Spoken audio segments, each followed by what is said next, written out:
ورحمة الله وبركاته. ازيكم يا حبايبي؟ عاملين ايه؟ ان شاء الله يا رب تكونوا بخير. النهاردة هنعمل مع بعضينا فطيرة سهلة وسريعة وجميلة.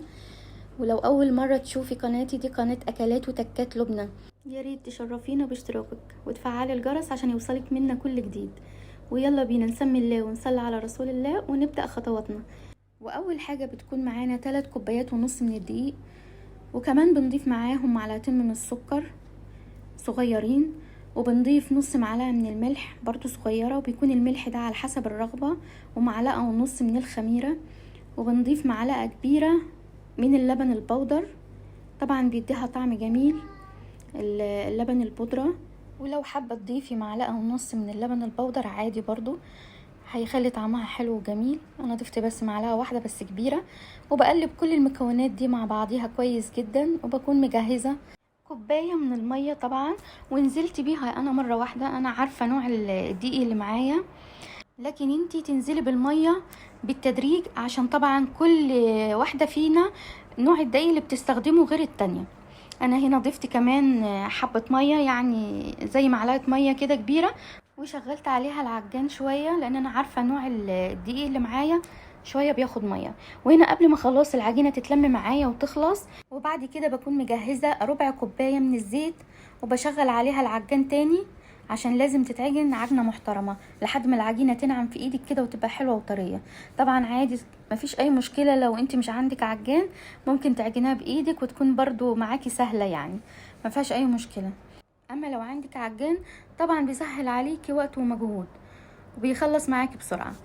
تمام. ودي شكل العجينة. طبعا بالنسبة للعجينة لازم تكون معاكي طرية، ما تكونش ناشفة كده، يعني لازم يكون ملمسها طري وتحسها شوية بتلزق في ايدك. يعني خلاص انا بسيبها طبعا شوية لحد ما ترتاح العجينة، لحد ما تخمر وحجمها يتضاعف، وغطيتها خلاص بالبلاستيك وهسيبها شوية. وعقبال ما تخمر وترتاح العجينة تعالوا مع بعض نجهز الحشوة بتاعتها. حضرت الطاسة وحطيت فيها معلقتين من الزيت، وكنت مجهزة البصل مقطعاه تقطيع صغير خالص. اول ما البصلة دبلت ضفت عليها اللحمة. اول ما اللحمة ابتدت تستوي شوية كنت مجهزة 5 فصوص من الثوم، كنت فرماهم كويس جدا ونزلت بيهم على اللحمة المفرومة.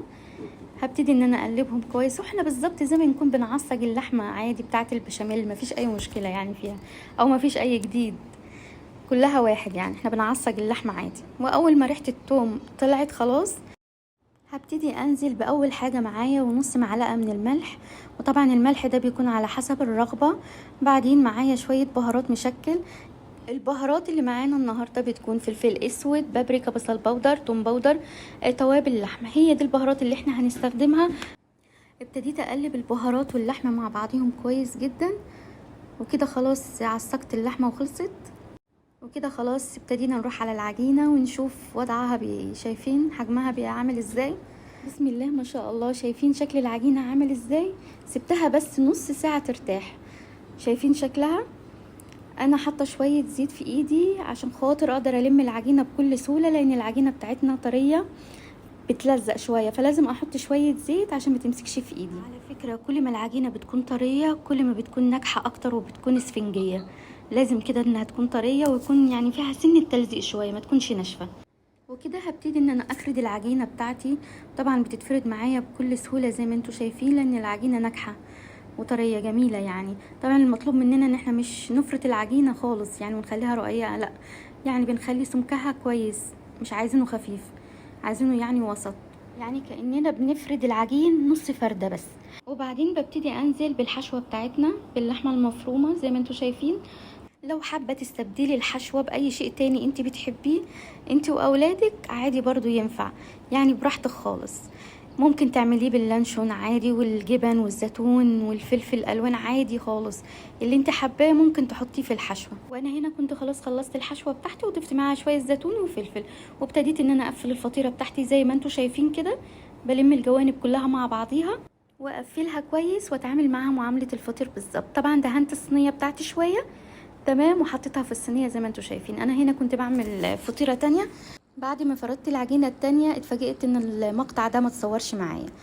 خلاص كده انا حطيت لها الحشوة بتاعتها وسكيت الجناب كويس، وكنت دهنه الصينية وحطيت الفطيرة في الصينية. بعد كده اهم حاجة بعد ما تحطها في الصينية تبططيها بايدك تبطيطة بسيطة بالراحة كده لحد ما تفرديها زي ما انت شايفاها كده في الصينية، وبعدين بتخرميها بالظبط زي ما بتكوني بتعملي بيتزا وبتدهني وشها بالسمنة، وزي ما انتوا شايفين شكلها كده في الفرن بتطلع معاكي جميلة جدا.